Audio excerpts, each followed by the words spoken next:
guys, welcome. Lori Lothian, Lunatic Astrology here, and I want to talk a bit about that amazing, totally cool Leo star point Cazimi that's happening at approximately, I don't know, 3:15 a.m. Eastern Standard Time on August the 14th. And I also want to discuss a little bit about the magic of the fact that the full moon on the 15th is at exactly 22 degrees and will replicate the Leo star point Cazimi of Venus coming into the heart of the sun that happened on August the 15th, 2015. So that's kind of a really cool cosmic alignment. And, I want to talk first about Cazimi. Okay, so when a planet is so close to the sun that it is within a degree or less, astrologers call that Cazimi.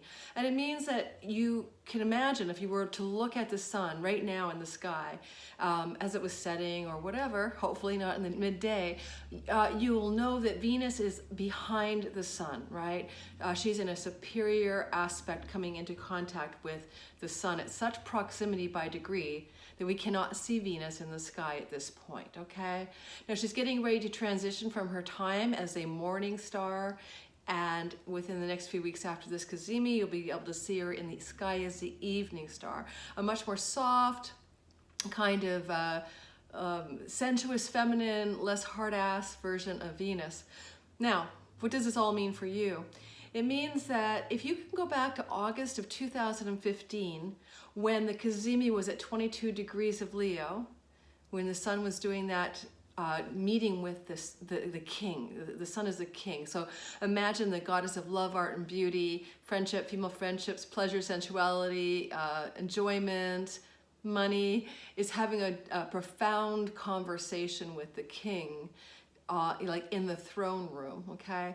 What was happening in your life during that conversation in mid-August of 2015? I'll give you an example because it's replicating now. This is the same point of Cazimi, all right? And one of the things about this for me is, and I go back and think about August of 2015, I launched my first ever online course that August. And literally, I remember I came back from a vacation with my sisters and it just suddenly downloaded this idea called the 40-Day Magic Challenge. And over 1,000 people have taken that course since then. And it really just came through as a bolt of inspiration during that Venus Cazimi. Now, the other thing that happened back then is I did a 40-day cleanse out of the blue, the first time I'd done something like that, and that included, no alcohol and going to bed early and all of that. Oh, I saw a strange flash of light when I said that. So I want you to, and so the point is, here I am this August, and I'm in the middle of launching, middle of teaching a course called the Miracle Lab, and I have like 300 people signed up for it, which is really exciting, which I conceived and executed only in the last 2 weeks. So for me, it seems that this Leo Venus Cazimi leads me to be creative and to want to reach out to the public. I want to cleanse my body at the same time. Venus does love her pleasures, her chocolate and her wine and her good food. So in a way, when she gets to the throne room of the king, for me, it's usually the king telling her to take a kombucha break. So connect the dots. What happened for you in August of 15 and what's happening now? They will be related. And then August 4 years from now, Venus completes her cycle through that particular Leo star point in terms of her synodic pattern, which looks like a star in the sky. Like if you were to look at the geometry of this transit of Venus, she goes into different star points, and this happens to be the Leo one. Now, the moon that we have, the full moon, just happens to correspond to the 22 degree point of Leo on the 15th of August. And one of the things about that just kind of tickled me a little bit was 22 degrees was the degree that Venus was at the star point in August. So I'm thinking that this moon that we're having, this full moon, I hope I said full moon, not new moon. I'm not going to repeat myself to do the video over. This full moon mid-August is really also kind of, it's at the degree point of the Cazimi in 15. So I feel like it's going to take whatever this Cazimi is here to give us and boost it. And this is a real slow Cazimi. Like it's not just, okay, 3:15 in the morning on the 14th. The sun and Venus are going to stay close together for quite a bit of time, for like 2 or 3 days this week. So I want you to really tune into that and really see what kind of inspiration and what kind of action she gives you. And you know, I do believe that she's Cazimi at the bound of Mercury. Let me double check that her bound for that Cazimi. Is it Mercury or is it Venus? Ah, Venus. So she's actually, oh my gosh, really? I'm going to check my computer, so give me a sec, okay? Because my printout doesn't have the Egyptian bounds on there. Of course, I have to unlock my computer because I wasn't planning to say anything about that feature, but now I'm here. So let me grab the sheet with the bounds. The Egyptian bounds are little degree segments of each sign that are divided up in uneven portions, I will say. Okay. Yes, so the Cazimi is in the bound of Mercury, okay, at 21 degrees Leo.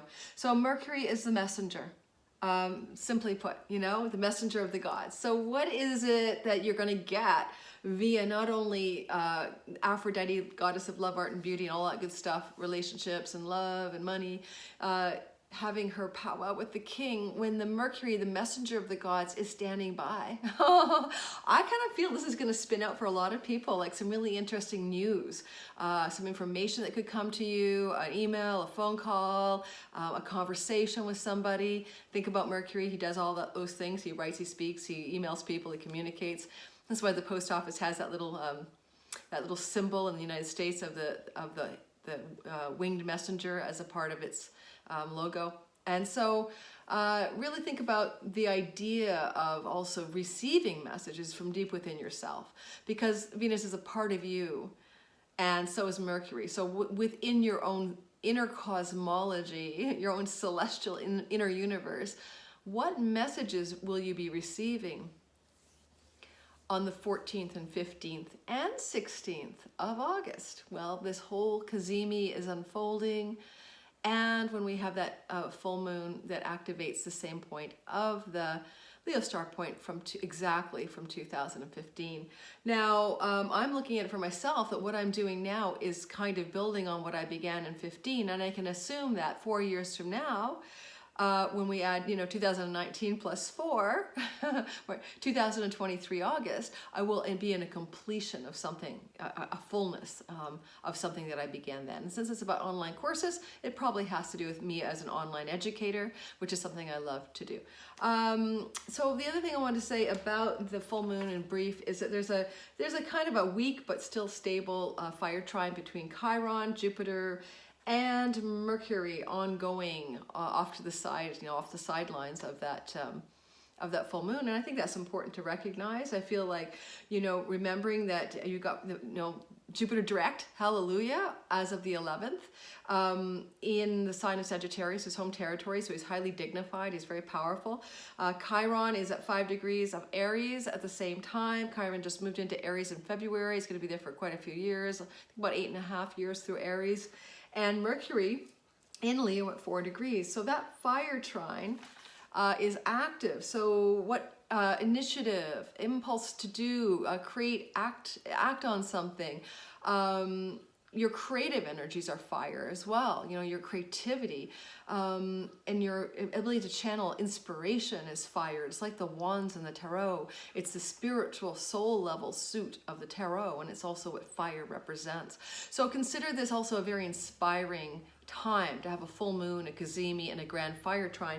Chiron to me is the key to your superpowers. It looks like a key. It's the thing that you heal in your own self that eventually becomes your greatest strength. And so one way of looking at the fire trine is that, yes, you've got the messenger Mercury in a trine to Jupiter, god of Mount Olympus, but you also have that wounded healer, maverick shaman, and mentor of healers and heroes playing along with these two others in this trine.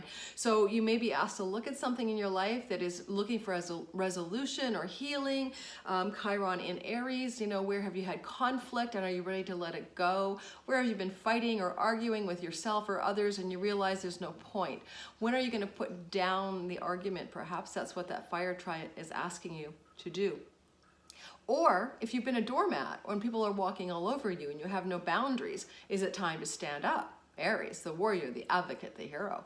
So ask yourself in what way Chiron may be asking you during this full moon to either step up to some situation or walk away. All right. Thanks for listening, guys. I will see you. I know I'm always kind of the last one to chime in on these moons, new and full, etc. But I promise I'll try to get something up sooner next time. Thank you for listening, and have a blessed Venus Cazimi on August 14th at around 3:15 precisely-ish. Well, I think it was around there, 3:15, 3:16 a.m. Eastern Standard Time, knowing that that energy will prevail, that closeness of Venus and the Sun for a couple days longer. All right, thanks, guys. Mwah.